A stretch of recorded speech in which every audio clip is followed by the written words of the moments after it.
Chiller evaporator में leakage का पता लगाना और उसे ठीक करना एक जटिल काम है, जिसमें एचवैक सिस्टम की अच्छी जानकारी और सही उपकरण की जरूरत होती है। यह काम किसी योग्य तकनीशियन से ही करवाना चाहिए, क्योंकि इसमें रेफ्रिजरेंट और उच्च दबाव वाली प्रणालियों का काम होता है जो खतरनाक हो सकता है। यहाँ कुछ मुख्य तरीके दिए गए हैं जिनसे चिलर इवेपोरेटर में लीकेज का पता लगाया जा सकता है। चिलर इवेपोरेटर लीकेज का पता लगाने के तरीके। Leak detection methods. Visual inspection. सबसे पहले इवेपोरेटर और उसके आसपास के हिस्सों को ध्यान से देखें। लीकेज अक्सर तेल के निशान, ऑयल ट्रेसेस या धूल जमा होने के रूप में दिखाई देती है, क्योंकि रेफ्रिजरेंट के साथ थोड़ा तेल भी बाहर निकलता है। अगर कॉइल में लीकेज है तो कॉइल के फिन्स पर बर्फ जमना, आइस फॉर्मेशन या असामान्य नमी भी एक संकेत हो सकती है। साबुन का पानी bubble water test. Soap water bubble water test. यह सबसे आम और आसान तरीका है।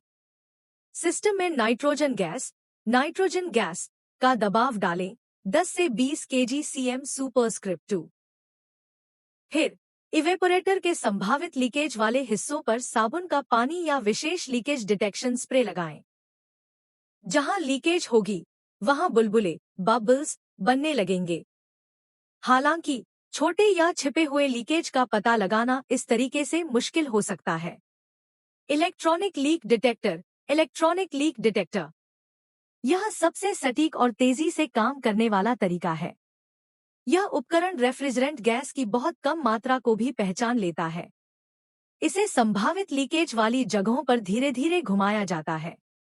जब लीकेज का पता चलता है तो यह अलार्म, आवाज या लाइट के जरिए संकेत देता है।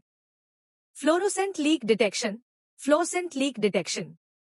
इस विधि में रेफ्रिजरेंट के साथ फ्लोरोसेंट डाई मिलाया जाता है। सिस्टम को थोड़ी देर चलाने के बाद एक UV blue light, ultraviolet light और विशेष चश्मे का उपयोग करके इवेपोरेटर का निरीक्षण किया जाता है। जहां लीकेज होगी वहां फ्लोरोसेंट डाई चमकती हुई दिखाई देगी। यह छिपे हुए लीकेज का पता लगाने में बहुत प्रभावी है। दबाव का अंतर, प्रेशर डिफरेंस बटा प्रेशर डीके टेस्ट। सिस्टम को नाइट्रोजन से भरकर उसे कुछ समय के लिए दबाव में रखा जाता है। यदि दबाव कम होता है तो इसका मतलब लीकेज है। हालांकि यह तरीका केवल यह बताता है कि लीकेज है, लेकिन उसकी सटीक जगह का पता नहीं लगाता है। इसके लिए अन्य तरीकों का उपयोग करना पड़ता है। Halogen lamp detector. यह एक पुराना तरीका है जिसमें जलते हुए हैलोजन लैंप को लीकेज वाली जगह के पास ले जाने पर रेफ्रिजरेंट के संपर्क में आने पर लौ का रंग बैंगनी नीला हो जाता है। आजकल इसका उपयोग कम होता है क्योंकि यह आधुनिक इलेक्ट्रॉनिक डिटेक्टरों जितना संवेदनशील नहीं है।